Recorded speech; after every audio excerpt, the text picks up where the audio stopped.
Então, gente, continuando a aula sobre enxaqueca, que as pessoas vejam o embaçamento. No terceiro slide, nós vemos alguns raios coloridos, que também é relativamente comum. E no quarto e último slide, nós vemos uma hemianopsia. Muitas vezes a hemianopsia que o paciente relata é em um olho só e às vezes é nas duas vistas. É óbvio, é claro que se a hemianopsia for sempre do mesmo lado, nós temos que investigar uma lesão cerebral. Também é óbvio e claro que toda enxaqueca com aura, todo primeiro episódio, nós temos que pedir um exame de imagem, não tem desculpa, tem que pedir um exame de imagem, tá? Agora, se é um paciente que já teve várias, mais de 5 crises com aura, e nada aconteceu, então obviamente não tem nenhum, o risco de ser alguma lesão estrutural vai ser pequeno. Mas existem casos em que a pessoa sempre teve aura visual e ela começou a ficar muito recorrente, ficou tendo aura toda semana, 2 vezes na semana. Temos que investigar novamente com o exame de imagem, porque pode ter acontecido um evento novo nessa situação. É interessante que as crises de enxaqueca, elas têm pródromos.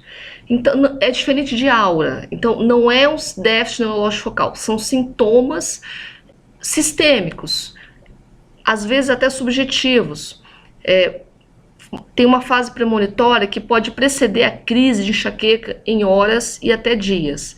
É claro que se acontecer mais de um dia antes, dificilmente você vai relacionar com uma crise de enxaqueca, a não ser que seja muito típico. Então, você pode apresentar uma retenção de líquidos. Nas mulheres, vai se confundir um pouco com o período menstrual.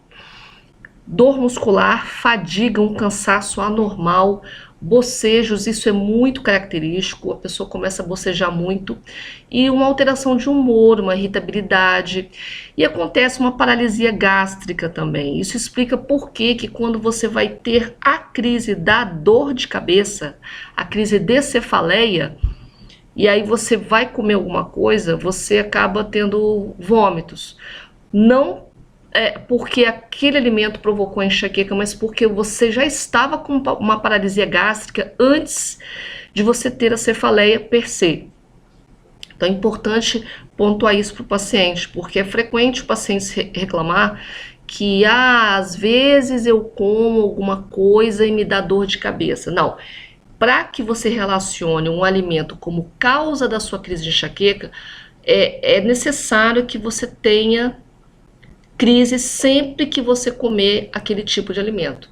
Então, por exemplo, às vezes eu como maionese e eu tenho enxaqueca, mas às vezes eu como e não dá. Então não é a maionese, é sinal de que você já estava em processo de crise enxaquecosa.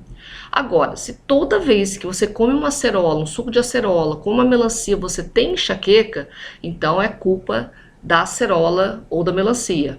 Eu dei o exemplo da acerola da melancia porque a primeira vez que um paciente reclamou disso, eu duvidei que fosse culpa dessas frutas. Mas aí realmente elas fizeram um teste e toda vez que elas comiam esses alimentos, elas tinham.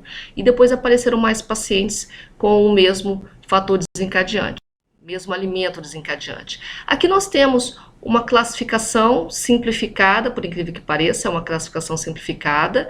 É bom vocês darem uma olhada, mas eu não vou pedir em prova essa classificação.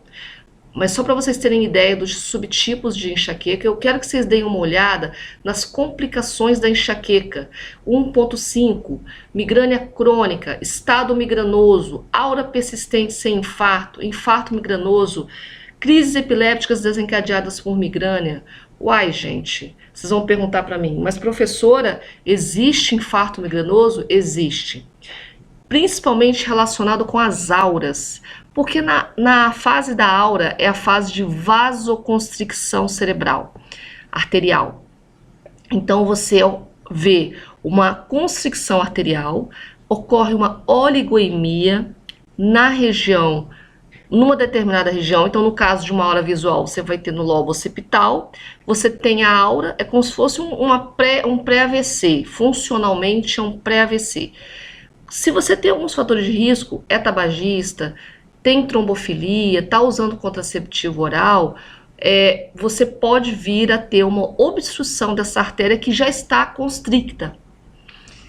Desse modo, temos uma orientação para as mulheres que usam contraceptivos e que têm enxaqueca com aura. Nós pedimos, nós recomendamos que evite o uso de contraceptivo, seja oral, seja injetável ou adesivo. Permitimos o uso de DIU, porque mesmo o DIU de Mirena, ele tem hormônio, mas o hormônio é local, então o risco de infarto migranoso é pequeno. Temos também crises epilépticas desencadeadas por migrânia, é um complexo epilepsia-migrânia. É raro, não tão raro, é possível. Temos aqui os critérios diagnósticos para enxaqueca. Observem que nesse item 1.1, você vê aquelas características que eu coloquei no slide da primeira parte, da primeira etapa. Você tem que preencher ao menos 2 desses itens, desses 4 itens, e no item D de dado, você pode ter um dos 2 itens, subitens, náusea ou vômito, ou fotofobia e fonofobia. Não pode estar atribuída a nenhum outro transtorno. A migrânia com aura, você vê aqui, são semelhantes, mas tem muita coisa relacionada ao tipo de aura, tá? Não vou pedir definição, essa subclassificação. Eu gosto muito de pedir definição de enxaqueca e definição de aura. Por quê? Porque você sabendo definir o que é enxaqueca e o que não é enxaqueca, você vai proporcionar um melhor tratamento para o paciente. Se você confunde enxaqueca com cefaleia tensional, você vai fazer igual a maioria dos clínicos, a maioria dos médicos de pronto-socorro ou de programa de saúde da família, vai medicar errado. Então é importante você saber usar o critério diagnóstico para enxaqueca. A fisiopatologia da enxaqueca, hoje sabemos que é uma mistura de acometimento de sistema talâmico com trigeminal, é uma reação inflamatória que começa nessas estruturas do sistema nervoso central, ativa a parte vascular e dali ocorrem todos os sintomas sistêmicos e neurológicos. Então é uma enxaqueca, é uma desordem neurovascular que acomete pessoas geneticamente suscetíveis, só que essa definição ela é um pouquinho antiga. Hoje em dia a gente diz que é uma desordem inflamatória e neurovascular. Então ocorre uma instabilidade do sistema trigêmino vascular originada no tronco encefálico, particularmente no mesencéfalo dorsal e ponte dorsolateral, e dali ela provoca uma alteração de fluxo cerebral inadequado, causando um fenômeno chamado depressão alastrante de Leão, descrita por um fisiopatologista chamado Aristóbulo Leão. Não é Aristóbulo não, esqueci o primeiro nome dele, mas o sobrenome dele é Leão. É reconhecido no mundo inteiro dentro da fisiopatologia da enxaqueca e é associado à aura migranosa. Então aqui a gente vê um esqueminha que vocês podem ver com calma depois, mais ou menos o que eu falei. Atenção para as cefaleias secundárias. Quais são os sinais de alarme para você atentar se tem alguma coisa diferente no paciente que você precisa ou internar ou pedir um exame complementar? Primeiro, a pessoa nunca teve dor de cabeça. Ela está com mais de 50 anos e começou a ter dor de cabeça com 50 anos. Isso é um sinal de alarme. A gente colocou 50 anos, mas uma pessoa de 40 anos que nunca teve dor de cabeça na vida, ou as dores de cabeça foram muito pontuais e passou a ter uma cefaleia frequente, e você não consegue explicar por nada mais, você tem que desconfiar. Então, em tese, o início após 50 anos. Mas na prática, se tem menos de 50 anos, mas tem mais de 40 e nunca teve, você tem que ficar de olho. É muito raro, é raríssimo. Eu diria que é quase impossível uma pessoa começar a ter enxaqueca aos 40 anos de idade, ok? A primeira ou pior cefaleia da vida, início súbito ou recente, a pessoa tá lá, vai pegar um bujão de gás, e na hora que vai pegar o bujão de gás, ela parece que deu um clique e começou uma forte cefaleia. Tem que ficar de olho. Intensidade e frequência progressivas, esse é relativo. Pacientes com histórico de neoplasia, mesmo que tratada, mesmo que já em remissão, mas teve histórico de neoplasia ou SIDA, obrigatório pedir exame de imagem. Mulher de 50 anos que recém tratou, não tão recém, tratou um câncer de mama há 1, 2 anos, começou a ter cefaleia, vai pedir exame de imagem. Continua com cefaleia, precisa de líquor. Paciente HIV positivo com SIDA, tem que pedir exame de imagem e tem que fazer um líquor, porque muitas vezes o exame de imagem está normal e está escondendo uma neurocriptococose ou alguma outra doença, alguma meningoencefalite crônica ou subaguda que só vai aparecer no líquor, às vezes nem aparece na ressonância. Alteração do exame neurológico, eu não preciso nem falar. Vocês podem observar nessa foto, este senhor, ele tem uma síndrome de Horner com H.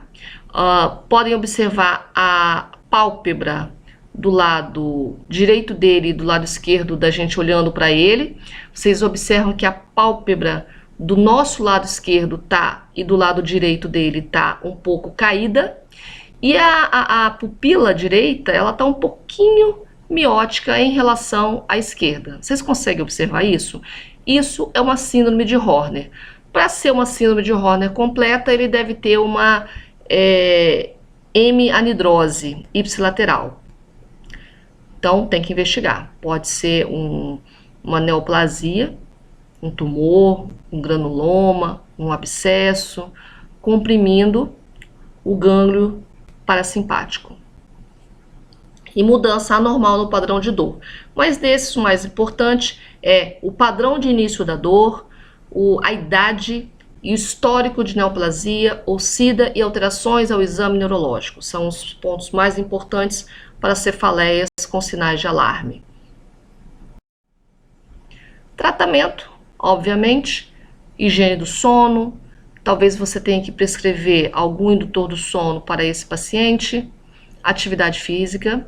A atividade física é o seguinte, ela não vai melhorar diretamente a sua cefaleia, vai melhorar a sua qualidade de vida e com isso vai melhorar as crises de dor, porque geralmente mesmo a enxaqueca ela tem um padrão de cronificação secundário a fatores estressantes. Refeições regulares para não ficar em jejum prolongado, não comer demais, limitar a cafeína. O excesso de cafeína pode levar a uma cefaleia, pode perpetuar a cefaleia.